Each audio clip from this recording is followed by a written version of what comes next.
Students, welcome to exam universe layer to success. आपका बहुत बहुत स्वागत है हमारे चैनल पर। सो मैं हूँ रिया चौधरी और आपके सामने लेके आई हूँ बहुत ही इंटरेस्टिंग, बहुत ही अच्छी न्यूज़ आपके लिए। इतनी अच्छी न्यूज़ लेके आई हूँ जो कि इतने सालों से इंतजार था आपको इस चीज़ का, और जो कि अब आपका रिलीज हो चुका है नोटिफिकेशन, जो कि आपको मेरी स्क्रीन पे भी दिखाई दे रहा होगा। कांस्टेबल एग्जीक्यूटिव का, जिसका आपका दिखाई दे रहा है कांस्टेबल एग्जीक्यूटिव मेल फीमेल इन दिल्ली पुलिस एग्जामिनेशन 2020। ये आपकी वैकेंसीज आउट हो चुकी हैं, जिसमें आपको दिखाई दे रहा है ऑनलाइन एप्लीकेशन आपकी 1 तारीख से लेकर सितंबर तक है। 1 अगस्त से लेकर 7 सितंबर तक आप इसका ऑनलाइन एप्लीकेशन फिल कर सकते हैं। ओके स्टूडेंट्स, तो देखिए मैं आपको एक एक करके सारी इसकी चीज़ें एक्सप्लेन करूंगी।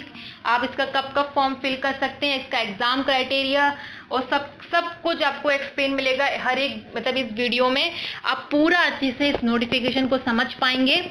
ओके स्टूडेंट्स, तो मेरे साथ कंटिन्यूसली वॉच करते रहिएगा, लास्ट तक वीडियो देखिएगा, आपके लिए बहुत ही यूजफुल रहने वाली है। ओके स्टूडेंट्स, तो हम देखते हैं। देखिए आपकी जो डेट स्टार्ट हुई है 1 अगस्त से लेकर 7 सितंबर तक, इसकी क्या कहते हैं फिलिंग डेट है। समझ में आया आपको? अब देखिए इसकी जो लास्ट डेट है वो क्या है आपकी 7 सितंबर, मतलब 11:30 तक, मतलब 11:30 बजे तक आप इस फॉर्म को फिल कर सकते हैं। ध्यान से डेट को देख लीजिए। 1 क्या कहते हैं अगस्त से लेकर 7 सितंबर तक, जो कि 11:30 बजे तक का टाइम है। ऑनलाइन पेमेंट भी ऑनलाइन पेमेंट है वो आप 9 सितंबर से लेकर 11:30 बजे तक इस ऑनलाइन पेमेंट को कर सकते हैं। मतलब आपका रजिस्ट्रेशन हो चुका है, फॉर्म फिल हो चुका है, बस आपको फीस सबमिट करनी रह जाएगी। उसके लिए है, आप यहाँ पे रजिस्ट्रेशन और फॉर्म के लिए आप अप्लाई नहीं कर सकते हैं। ओके, उसकी डेट आपकी 7 सितंबर तक ही है। बाकी अपना जिनका चालान जनरेट हुआ है, जो ऑफलाइन चालान होता है, जो हमें बैंक में जनरेट करना पड़ता है, उसकी डेट है लास्ट डेट 11 सितंबर रात के 11:30 बजे तक। Okay, working hours of bank है उनमें क्या कहते हैं आपको 14 सितंबर की डेट है आपकी। समझ में आया आपको? और ये जो आपका एग्जाम कंडक्ट होने वाला है वो उसकी डेट है आपकी 21 नवंबर से लेकर 14 दिसंबर। ध्यान से देखिए, 27 नवंबर से लेकर 27 नवंबर से लेकर 14 दिसंबर तक। ध्यान रखिए, 27 नवंबर से लेकर आपकी 14 दिसंबर तक की डेट है इसकी। समझ में आया एग्जाम की डेट? तो आपका ये एग्जाम आपका क्या कहते हैं पूरे 17 दिन तक चलेगा, 17-18 दिन तक। ओके स्टूडेंट, तो आप इसको देखिएगा अच्छे से। बाकी हम आगे देखते हैं आगे क्या है इसमें। ये जो इसका मैं इसको पूरा सिलेक्शन बोर्ड भी आपको समझाऊंगी। इसका पे स्केल देखिए आप, इसका पे स्केल लेवल 3 का रहेगा। इसका जो बेसिक पे रहेगा वो 21,700 से लेकर 69,100 तक रहेगा इसका। अब हम वैकेंसीज के बारे में डिस्कस करते हैं। देखिए कितनी वैकेंसीज आई है किस की। सबसे पहले जो कांस्टेबल एग्जीक्यूटिव मेल है, जिनकी ओपन वैकेंसीज है मेल की, उसमें जनरल की आपकी 1681 है, EWS की 343 है, ओबीसी की 662 है, एससी की 590 है और एसटी की 157 है, जिसकी टोटल वैकेंसीज हैं आपकी 3433। समझ में आया आपको? 3433 ये आपकी कांस्टेबल एग्जीक्यूटिव मेल की वैकेंसीज आउट हुई हैं। बाकी ये एक्स सर्विसमैन की हैं आपकी, जनरल की इतनी है, EWS की इतनी है, ओबीसी की इतनी है, SC ST और ये 226 एक्स सर्विसमैन की हैं। समझ में आया आपको? जो कि मेल की वैकेंसीज हैं।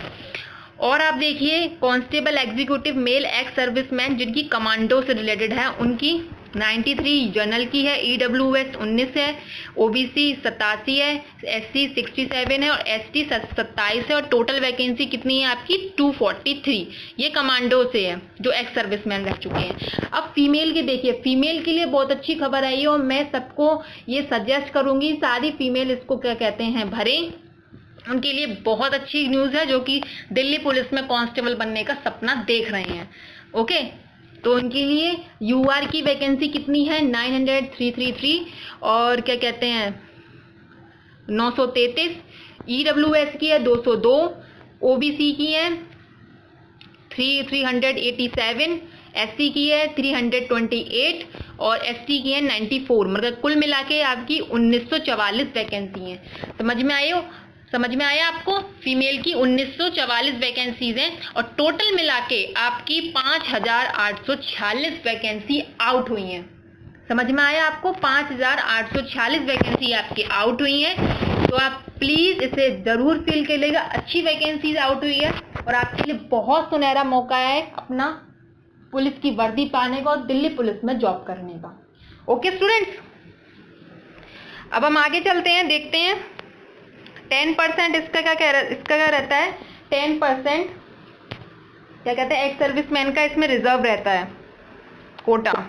ओके, अब हम आगे चलते हैं, देखते हैं आगे क्या है आपके लिए। हम एज लिमिट का डिस्कस कर लेते हैं। एज लिमिट क्या होनी चाहिए सबके लिए। जैसे आपको पता है 18 से 25 साल तक है और उसमें जो एज लिमिट काउंट होगी वो आपकी 1/7/2020 से काउंट होगी। मतलब 1/7/2020 तक आपकी कितनी उम्र है ये वहां तक काउंट होगी। अब आपको ये ध्यान रखना है आपका जन्म 2/7/1900 क्या कहते हैं 995 से कहते हैं अर्लियर नहीं होना चाहिए, मतलब पहले नहीं होना चाहिए। और 1/7/2000 तक आपका ये नहीं होना चाहिए। ओके, जैसे देखते हैं हम। हाँ, अब देखें यहाँ पे 1/7/2002 के बाद नहीं होना चाहिए। समझ में आया? मतलब 1995 से पहले का जन्म नहीं होना चाहिए और 2002 के आपका पहले नहीं होना चाहिए, बाद का नहीं होना चाहिए। 1995 से पहले का और 2002 के बाद का जन्म नहीं होना चाहिए। बाकी आप इसमें देख देते हैं किस किस को रिलैक्सेशन मिला हुआ है। SC ST को 5 साल का रिलैक्सेशन मिला हुआ है, OBC को 3 इयर्स का। बाकी जो स्पोर्ट्स पर्सन है उनके लिए 5 साल का, जो नेशनल लेवल के और उसके रह चुके हैं 3 साल इनका कंप्लीट हो चुका है। जो SC ST वाले हैं उनको 10 साल का। ओके, डिपार्टमेंटल कैंडिडेट्स का भी यहाँ पे देख लीजिएगा, OBC का भी, और वुमेन जो विडो वगैरह जो डिवोर्सी हैं उनके लिए इतना भी रिलैक्सेशन दिया गया है। बाकी आगे चलते हैं हम।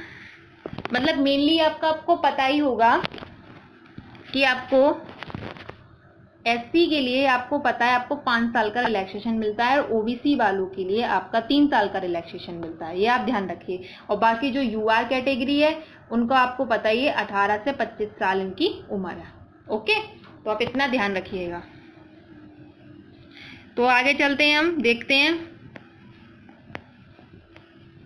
ये सब तो आप न्यूज़ हैं, इनसे छोटे छोटे ये सब आप पढ़ लीजिएगा। ये सर्टिफिकेट्स की बात की गई है, जो फॉर्मेट कैसा होना चाहिए। जो SC ST EWS OBC का जो सर्टिफिकेट बनेगा आपका, एसेंशियल क्वालिफिकेशन ये है इनकी 10+2 की। मतलब ये आपको 10+2,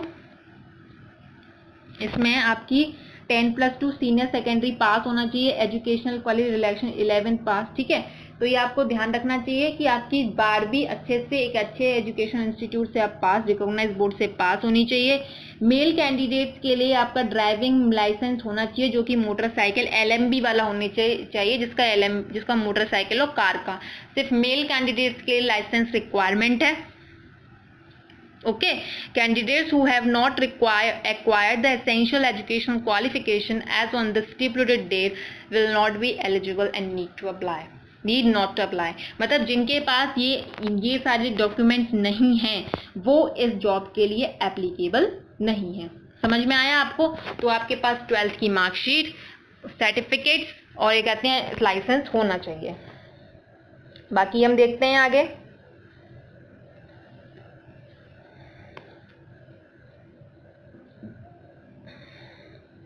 देखिए स्टूडेंट्स, आपको पता चलेगा इधर एनसीसी का जो उसमें डेट है कि जो एनसीसी बच्चे रह चुके हैं जिनका पास एनसीसी का सर्टिफिकेट्स हैं वो देख लीजिए उनको कितना कितना मैक्सिमम मार्क्स का रिलैक्सेशन मिलेगा। जिनके पास सी सर्टिफिकेट है उनको 5% का, जिनके पास बी सर्टिफिकेट है उनके पास 3% का, और जिनके पास ए सर्टिफिकेट है उनका 2% का रिलैक्सेशन उनको मिलेगा। ठीक है, तो आप एनसीसी का भी इसमें फायदा ले सकते हैं जिनके पास एनसीसी का सर्टिफिकेट है। तो एनसीसी कैंडिडेट्स के लिए बहुत अच्छी न्यूज़ है ये। आगे चलते हैं हम, कैसे कैसे आपको अप्लाई करना है। जैसे सिंपली जो आप एसएससी का फॉर्म फिलअप करते हैं उनकी ssc.nit ये आप साइट पे जाके, वैसे ही आपको सिंपली इसका फॉर्म भरना है। आपके सिंपली आपको रजिस्ट्रेशन करना है अपना। ठीक है, रजिस्ट्रेशन करने के बाद आपको रजिस्ट्रेशन आईडी, यूजर आईडी और पासवर्ड मिलेगा, उसको लॉगिन करना है, फिर अपने फॉर्म को फिलअप करना है। जो जो उसकी एसेंशियल, जैसे ही आप सीजीएल सीपीओ जैसे उनका फॉर्म फिल करते हैं वैसे इसका फॉर्म फिल करना है आपको। ओके, सिंपली वही प्रोसेस है। बाकी जो नए कैंडिडेट्स हैं उनको भी मैं बता देती हूँ। सबसे पहले आप इस साइट पे जाइए, अपना रजिस्ट्रेशन कराइए। रजिस्ट्रेशन के बाद आपका जो एक यूजर आईडी और पासवर्ड जनरेट होगा उसे आप क्या कहते हैं, लॉगिन करिए। लॉगिन करने के बाद वो आपका फॉर्म निकल के आ जाएगा, फॉर्म को फिल करिए, जो जो असेंशियल क्वालिफिकेशंस आपकी मांगी गई है उसको फिलअप करिए। ठीक है, तब आपका फॉर्म फिलअप की फोटोग्राफ अपनी ये सब लगाइए। ओके, एप्लीकेशन फी इसकी जो वुमेन और जितने एससीएस हैं उन सबके लिए 0 है। बाकी जो इसकी जो सिर्फ मेल कैंडिडेट्स के लिए 100 है। ओके, ये ध्यान रखिए। सेंटर का देख लीजिए, आपको सेंटर कहाँ कहाँ जाएंगे। इसका all over India exam conduct होगा इसका, ताकि ये है तो दिल्ली की वैकेंसी आपकी जो पोस्टिंग है वो एनसीआर में ही जनरेट होगी, दिल्ली एनसीआर में, बट ये जो एग्जाम कंडक्ट हो रहा है वो पूरे ऑल ओवर इंडिया में होगा। ओके, जैसे एसएससी का होता है। देखिए सीआर रीजन आपको दिखाई दे रहा है, सीआर रीजन से भरिए, चाहे ईआर रीजन से भरिए, चाहे आप क्या कहते हैं कर्नाटका रीजन से भरिए, चाहे मध्य प्रदेश सब रीजन से भरिए, चाहे नॉर्थ ईस्टर्न रीजन से भरिए, चाहे क्या कहते हैं नॉर्थर्न रीजन से भरिए। ओके, सारे रीजन से आपको जहां आपका कहते हैं स्टेट बिलोंग करता हो, जहां आपकी सिटी बिलोंग करती हो वहां उस स्टेट से आप भरिए। बस एक बात ध्यान रखिएगा, अगर आपने सेंटर एक बार फिल कर दिया तो आप उसे दोबारा क्या कहते हैं चेंज नहीं कर सकते। ओके, तब हम देखते हैं आगे क्या है। अब आप देख लीजिए आपका एग्जाम कैसे कंडक्ट होगा। सबसे पहले इसका जो इसका प्रोसेस है वो जान लेते हैं। देखिए सबसे पहले वो मैं आपकी स्टेजेस बता देती हूँ। सबसे पहले आपका इसमें सीबीटी होगा। अब की बार दिल्ली पुलिस एग्जाम कंडक्ट पहले करा रही है, देन फिर इसका फिजिकल होगा। समझ में आया आपको। सबसे पहला इसका एग्जाम होगा पहली स्टेज, दूसरी स्टेज में इसका फिजिकल होगा। क्या होगा इसका फिजिकल, समझ में आया आपको, जिसमें आपका पीई एंड एमटी होगा, मतलब physical endurance and measurement test. इसे कहते हैं फिजिकल एंड्योरेंस एंड मेजरमेंट। मतलब आपकी फिजिकल एंड्योरेंस में आपकी एफिशिएंसी, आपकी इम्यूनिटी पावर देखी जाती है कि आप में दौड़ने वाली जो रेस होती है आपकी वो उसमें आती है। मेजरमेंट टेस्ट वो होता है आपकी हाइट वेट जो नापे जाते हैं, आपकी जो कहते हैं मेल कैंडिडेट का चेस्ट वेस्ट जो नापा आता है वो आपकी मेजरमेंट। जो पीई एंड पीएमटी इसकी सेकंड स्टेज है।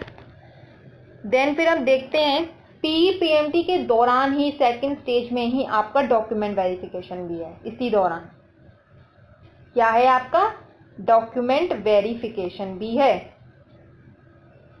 ओके, मतलब आपको जो जो डॉक्यूमेंट इसमें लिखे गए हैं वो सारे डॉक्यूमेंट्स आपको रिलेटेड, मैं आपको भी दिखाती हूँ कौन कौन से डॉक्यूमेंट्स आपको लेके जाने हैं। फिर उसके बाद आपकी जनरेट होगी फाइनल मेरिट लिस्ट। समझ में आया आपको। फाइनल मेरिट लिस्ट की जनरेट होगी जो कि सिलेक्टेड कैंडिडेट्स होंगे। समझ में आया आपको। और सिलेक्टेड कैंडिडेट के बाद ही आपका क्या होगा, उनका ही मेडिकल होगा।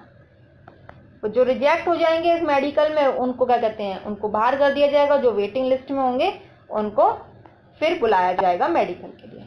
समझ में आया आपको। इसका मेडिकल आपका फाइनल मेरिट लिस्ट आने के बाद ही होगा। समझ में आया आपको। जैसे यूपी पुलिस का होता है वैसी सेम इसका है। मैं आपको दिखाती हूँ। The examination will consist physical endurance and measurement test PE and PMT followed by the medical examination of the recommended candidate. समझ में आया आपको? Marks scored by candidates in computer based examination if conducted in multiple shifts. Multiple shifts में आपका examination conduct होगा। Will be normalised by using the formula published by the commission. Normalise score से आपकी merit generate होगी, जो कि cut off marks आएंगे इसके।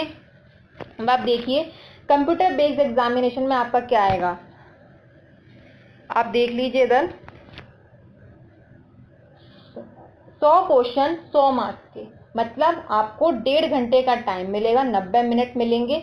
आपको ध्यान रखना है 100 क्वेश्चन आएंगे आपके 100 मार्क्स के, जिसमें आपके पार्ट ए होगा general knowledge and current affairs, जो कि आपका नंबर ऑफ क्वेश्चन कितने होंगे इसमें 50, और मैक्सिमम मार्क्स कितने होंगे इसमें 50। और रीजनिंग में कितने आएंगे 25 क्वेश्चन 25 मार्क्स के। न्यूमेरिकल एबिलिटी 15 क्वेश्चन 15 मार्क्स के।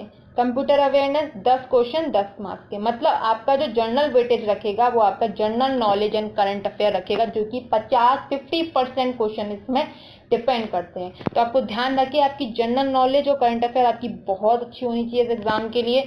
तो आप ध्यान रखिएगा, आपको ये अच्छे से एग्जाम कंडक्ट करना है, और यही आपका पार्ट ए और पार्ट बी आपके टाई केसेस में भी मदद करेगा। मतलब आपके किसी और कैंडिडेट, आपके कैंडिडेट के अगर टाई केस हो जाता है तो यही पार्ट आपको आगे मेरिट में पहुंचाने की मदद करेगा। तो आपको रीजनिंग और क्या कहते हैं जनरल नॉलेज में खासा ध्यान देना है। ओके स्टूडेंट्स, आपको ध्यान रखना है आपकी जो नेगेटिव मार्किंग होगी वो उसमें रखी गई है, जैसे एसएससी की है। पहले नेगेटिव मार्किंग नहीं थी, बट अब की बार ये जो दिल्ली पुलिस का एग्जाम है ये एसएससी कंडक्ट करा रहा है। समझ में आया आपको? एसएससी कंडक्ट, कभी एसएससी एग्जाम कंडक्ट नहीं कराता था दिल्ली पुलिस का, बट अब की बार टेंडर एसएससी को दिया गया है, तो इसकी वजह से ही एसएससी ने अपने सारे रूल इसमें रखे हैं। तो इसलिए अब की बार इसमें नेगेटिव मार्किंग 1/4 मार्किंग रखी गई है इसमें। समझ में आया आपको? नेगेटिव मार्किंग का मैंने आपको, जब मैंने सीपीओ का डिस्कस किया था तो इसमें अच्छे से मैंने आपको समझाया था। ओके, हिंदी इंग्लिश दोनों में एग्जाम कंडक्ट होगा, फिर आंसर की वगैरह आएगी आपकी, तो आपको उसमें देखना पड़ेगा। बाकी ये सिलेबस वगैरह है जो आपको अच्छे से देखना है। जनरल नॉलेज करंट अफेयर का ये सेक्शन वगैरह आपको सारा अच्छे से पढ़ना है। करंट अफेयर आपको जनरल नॉलेज अच्छे से पढ़नी है। ये रीजनिंग का सेक्शन है।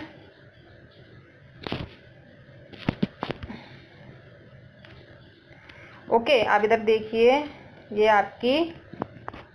आपका रीजनिंग का सेक्शन है, ये आपकी रीजनिंग सेक्शन है, ये आपका न्यूमेरिकल एबिलिटी सेक्शन है, और ये आपका कंप्यूटर आपकी 10 मार्क्स की आएगी, बट आपका वेटेज भी इस पर डिपेंड करेगा। ओके, तो आप अच्छे से, एक एग्जाम आपकी जिंदगी बदल सकता है। समझ में आया? आपको दिल्ली पुलिस में जाने से कोई नहीं रोक सकता अगर आपने ठान लिया है तो। अब आप देखते हैं इसका,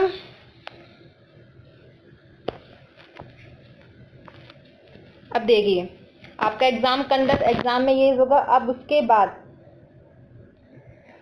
अब आपका physical endurance and measurement test होगा। Physical endurance and measurement test में आपका क्या क्या होगा देखिए। सबसे पहले रेस होगी, पहले देख लेते हैं। Standard of physical endurance and for male candidate, सबके लिए मेल कैंडिडेट्स के लिए, आपका मेल कैंडिडेट्स के लिए, for including ex serviceman and departmental candidates, age wise होगा इनका। सबसे पहले आपकी रेस के बारे में देखते हैं। ये फिजिकल एंड्योरेंस है। रेस होगी आपकी अप टू 30 ईयर्स में, जिसमें आपको 1600 मीटर की रेस लगानी है 6 मिनट में। ये मेल कैंडिडेट्स की बात हो रही है यहाँ पे। 1600 मीटर 6 मिनट में आपको कंप्लीट करनी है। लॉन्ग जंप आपकी 14 फीट है, एंड हाई जंप आपकी 3 फुट 9 इंच है। आपको समझ में है? 3 फुट 9 इंच आपकी हाई जंप है।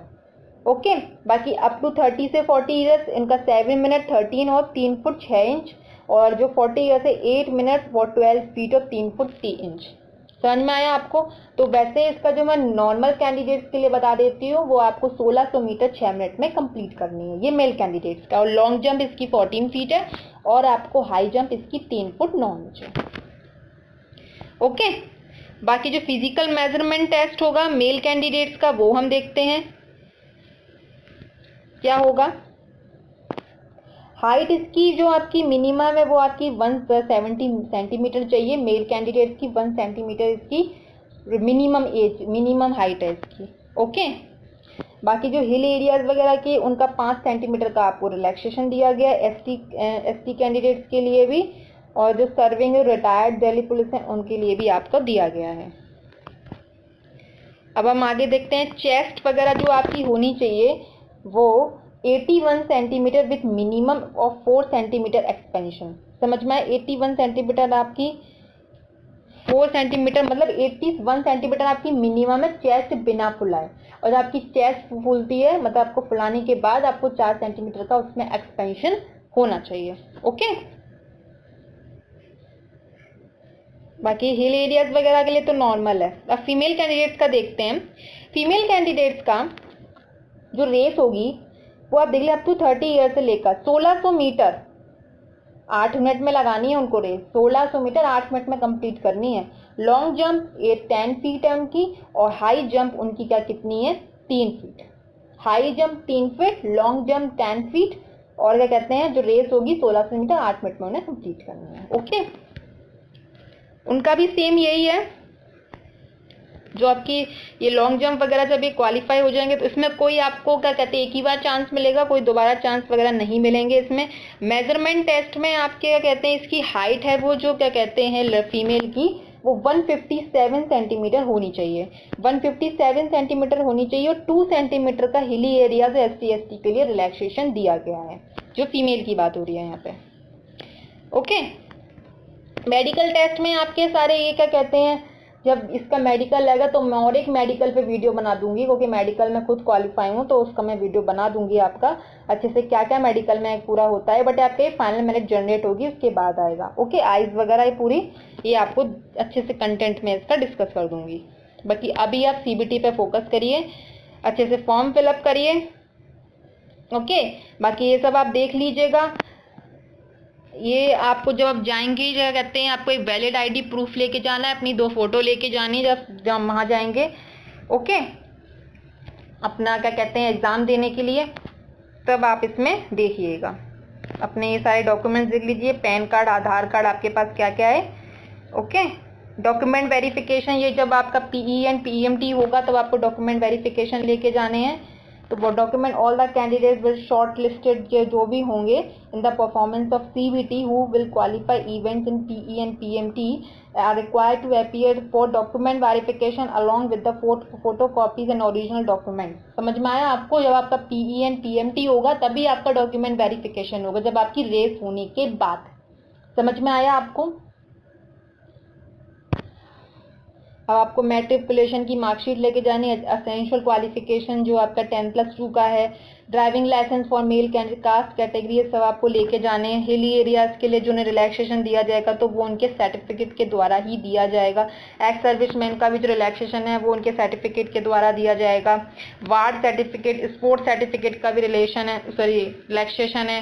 डिपार्टमेंटल कैंडिडेट्स का जो आपको NOC जनरेट होती है, जो आपको गवर्नमेंट ऑफिसर की जो आपको इस दूसरी गवर्नमेंट जॉब में आना होता है तो उनका एक NOC सर्टिफिकेट जनरेट होता है, नो ऑब्जेक्शन सर्टिफिकेट। समझ में आया आपको, तो वो भी आपको लेके जाना है।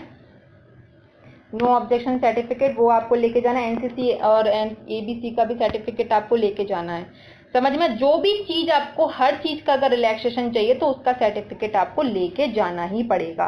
मोड ऑफ सिलेक्शन मैंने आपको पूरा पहले ही बता दिया है। CBT होगा, फिर आपका इन दोनों में एग्जाम 35 या 30 का ये मिनिमम मार्क्स की ये कहते हैं इतना आपको लेके आना पड़ेगा।